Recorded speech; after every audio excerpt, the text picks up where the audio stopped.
Greetings, it's Ian from RTO here. Welcome to the Sophomore Drome. 2 albums go into the Drome. Only one will come out. And today we're doing a bit more prog. We're going to 2 giants of prog.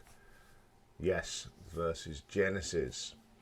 So the way we do it, the album that come out first goes first. And in this case, it was Yes's second album from the 24th of July 1970. A Time and a Word.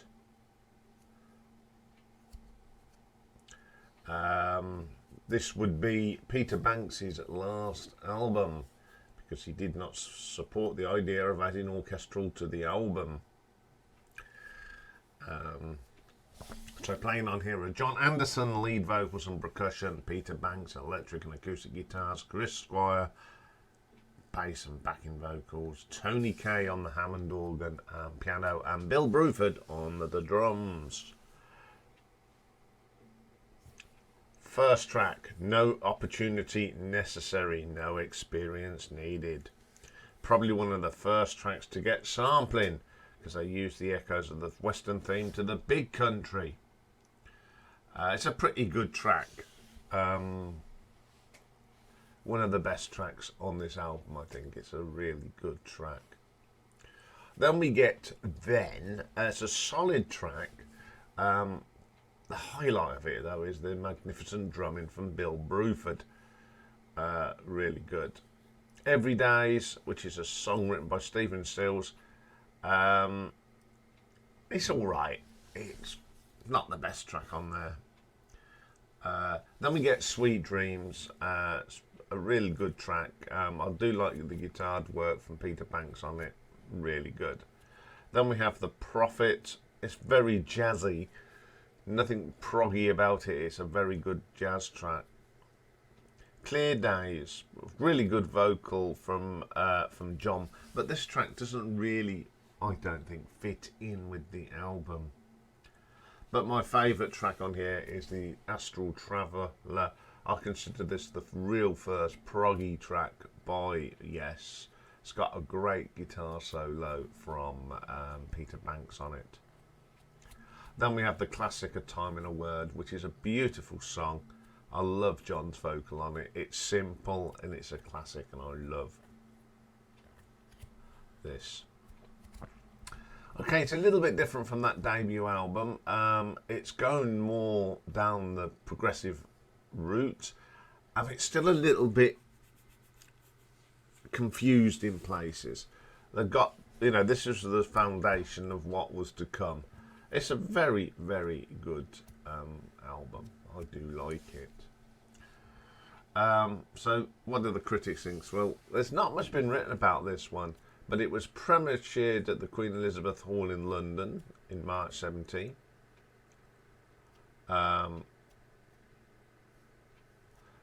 John Anderson thought it was a failure because of the lack of rehearsal time and the poor sound system to record the orchestra. This is where the tensions in the band with Peter Banks started to come more relevant. It did have a mixed reception. It was received on an enthusiastic review from Roy Carr in NME. Hailed it one of the best releases of the year. To the reviewer, its material was mentally exhilarating and no opportunity necessary, no experience needed. Set the standards of the moon for the remaining 7 tracks. So what? Indeed, the critics say, well, AllMusic gave it 2 stars. Chris Gall gave it a C. Rolling Stone gave it a 2. And it only reached number 45 on the album charts. So let's have a look at the nuts and bolts of this one. Song quality.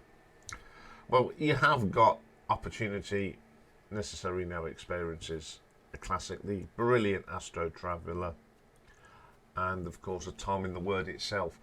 The other tracks are okay. So I'm going to give that a 3 out of 5. Production, very good production. It sounds good. It sounds crisp. It's solid. solid production on this album, so I shall give that a 4 out of 5. Reception, a bit mixed. I think the critics are sitting on the fence with this one. They knew that there were some highlights on there. Fans, you know, it didn't get in the top 20, didn't even make the top 40 albums, so I'm going to give that a 3 out of 5. Cover design, a very strange cover. Yeah. I don't know what that was all about, to be quite honest. So I can only give that a 2 out of 5, I'm afraid. So that gives us a grand total for A Time in a Word by Yes of 12 out of 20.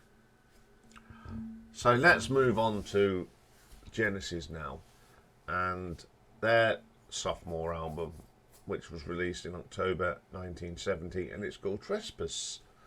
Playing on here are Peter Gabriel, lead vocals, flute, accordion, tambourine and bass drum. Anthony Phillips on 12-string guitar, lead guitar and vocals. Tony Banks on all keyboards.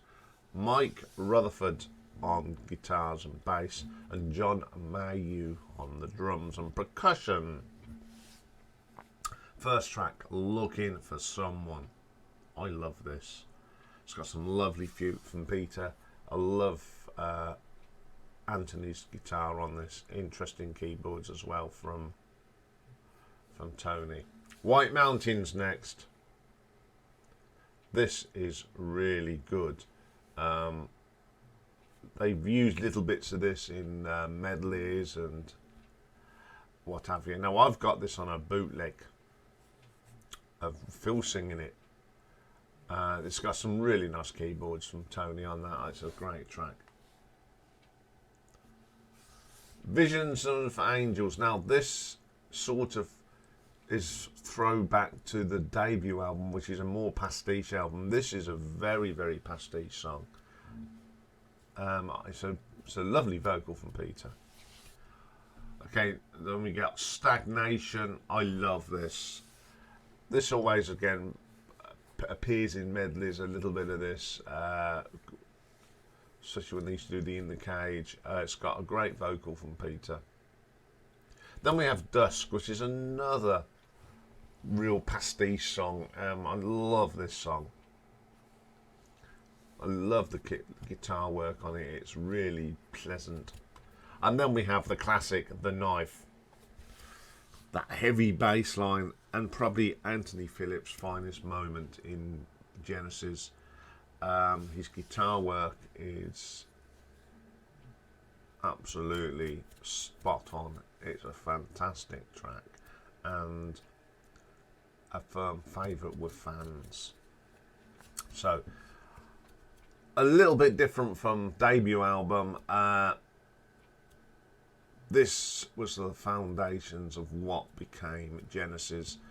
There are some really good proggy songs. They've still got a little bit of that pastiche from the Genesis to Revelation album, but it is a cracking album.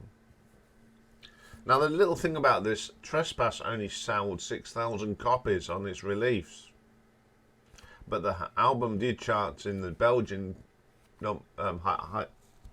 album charts, which led to the band's first ever overseas concert, but that wasn't until 1972. The album had mixed reception by the music press at the time of its release. Jerry Gilbert, writing in Sounds, gave a positive review and singled out Visions of Angel and White Mountain. A review in Melody Maker said the album was tasteful, subdued and refined, and named it Album of the Month, despite being out the same month as Led Zeppelin 3, Atom Heart, Mother and Tumbleweed Connection. Rolling Stone gave it a negative view in a reissue, saying it's spotty, poorly defined, and should be avoided by the most rabid Genesis fans. That's a load of rubbish. A lot of Genesis fans like this. So let's have a look at the ratings. All Music gave it 2. Rolling Stone unfavourable, but the Rolling Stone album guide gave it 3. The Daily Vault gave it A minus, and it highest peak chart it made. But this was 1984 of number 98 and number 24 in Hungary. So let's have a look at the nuts and bolts of this one. Song quality. The Knife is brilliant. Stagnation is brilliant. Looking for Someone. So many great songs on here. So I'm going to give that a 4 out of 5. Production. Very good production again. These early prog albums all had good production. So I am going to give that a 4 out of 5. Reception. Again, it did really sink without a trace. But today it is a very well thought of album by the band. So I'm going to give that a 3 out of 5. Cover design. I like this cover. It's quite gothic. It's, when you see this, you know it's Trespass. You know it's a Genesis album. Okay, Genesis could have been done in a different colour, but it's quite a gothic cover and I do like it. So I'm going to give that a 4 out of 5. So for Genesis, Trespass gives us a total of 15 out of 20. So today's winner is Trespass. It is a good album. I tend to listen to this album more than I do the Yes album. So what happens now? Well, that's my thing, but you may disagree with me. So there is a poll on the well, it's the posts page, but it's community to most of us. And then we'll run a little poll in the live stream tonight, and we'll see who wins this one. We won't find out next week because there isn't a live stream. I'll tell you more about that later, as I did in the plug for the live stream.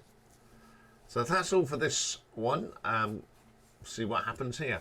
Coming up next is Pick and Mix, and we're going to have a look at the charts in America on this day, May the 1st in 1983. So bye for now.